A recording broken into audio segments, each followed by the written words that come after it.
What's up, fellas? I got an anonymous. Yeah, I speak English. I got an anonymous request from my kick. And when I say anonymous, the person's name was anonymous. That was the name. So, and they were asking how I ship cards. Well, let me first start and say this is not how I ship cards.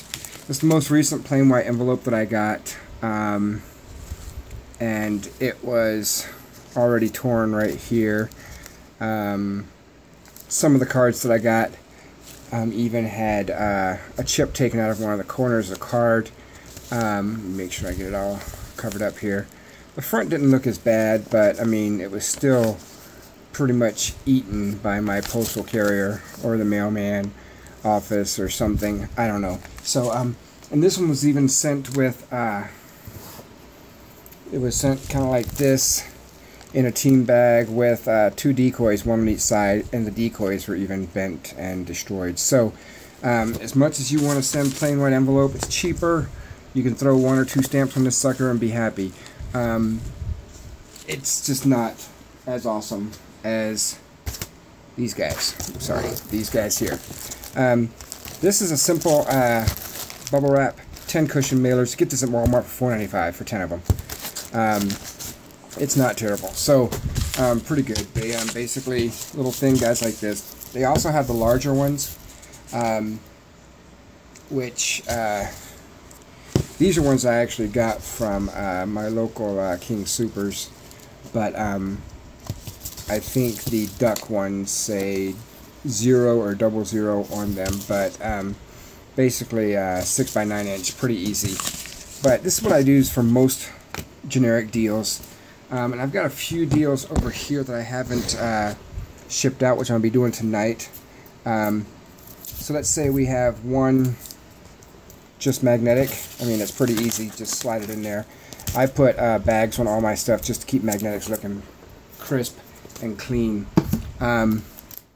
This person here, I've got a stack of just kind of inserts and rookies, and then I've got a stack of autos and stuff like that.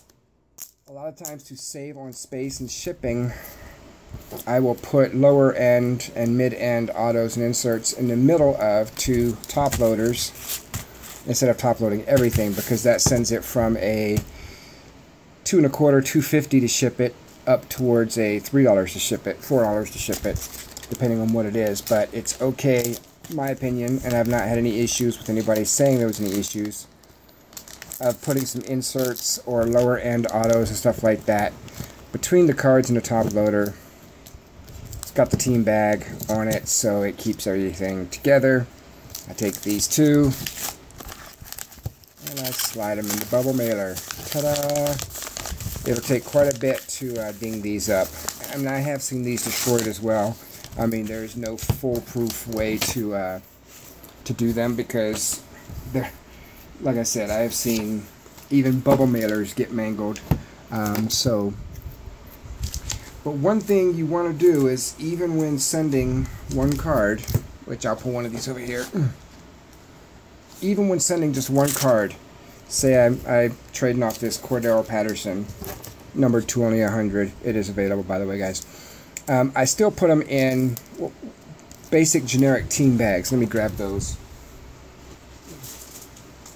This is it right here. It says team bag, and these are perfect for single cards, and even a couple of top loaders will fit in it nice and pretty, as long as they're not super fat.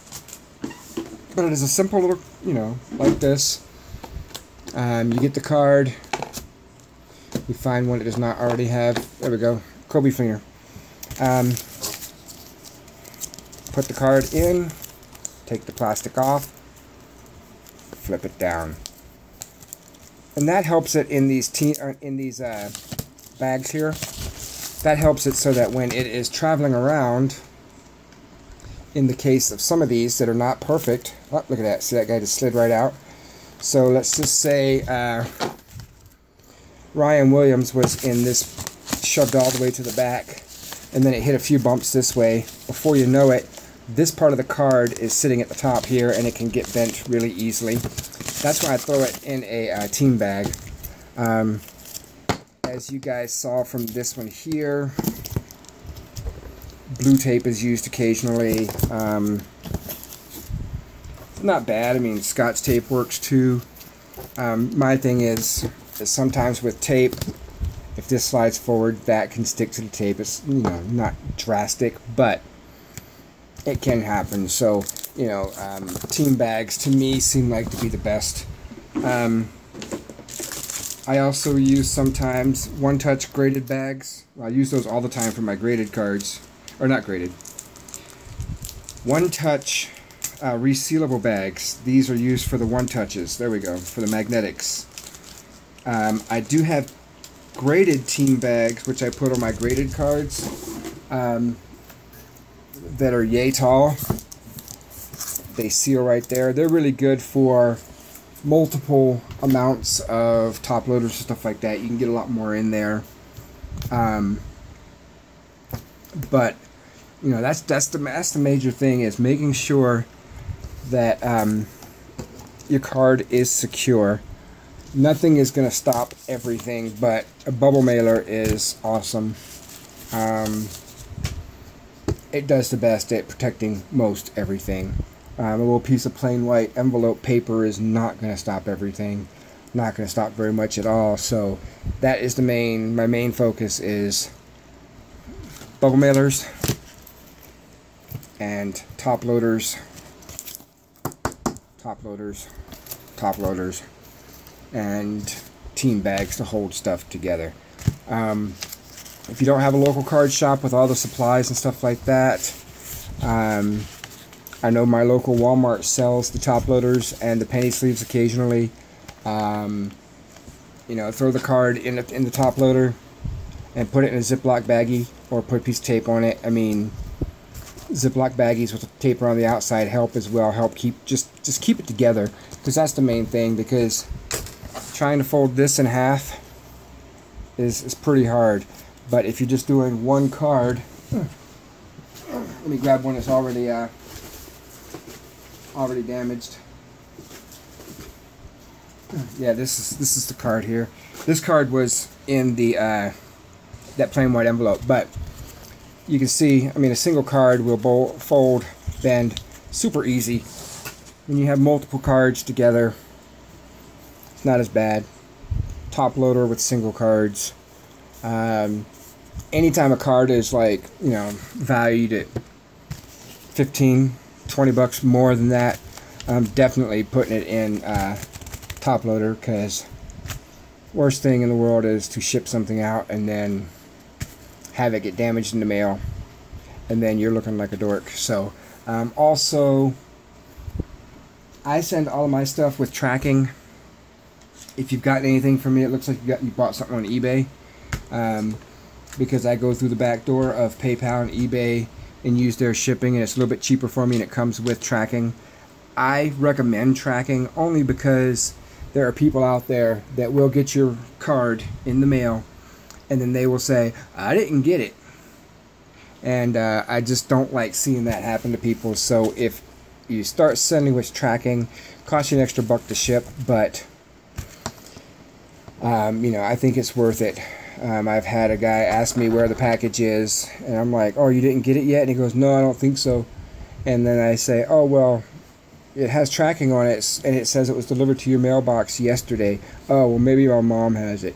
You know, try pulling that over on me, and I don't play that. So, you know, I don't care if I give somebody tracking or not. I just care that I know I have tracking, and I know that the card got there. So get tracking for your own protection, not for the other person. So that's basically the gist of it, guys. Just yeah, plain white envelopes are not going to be awesome. Bubble mailers are kind of your best bet. And that's about that. Nothing else really. Anybody guys any questions? I can give you some suggestions.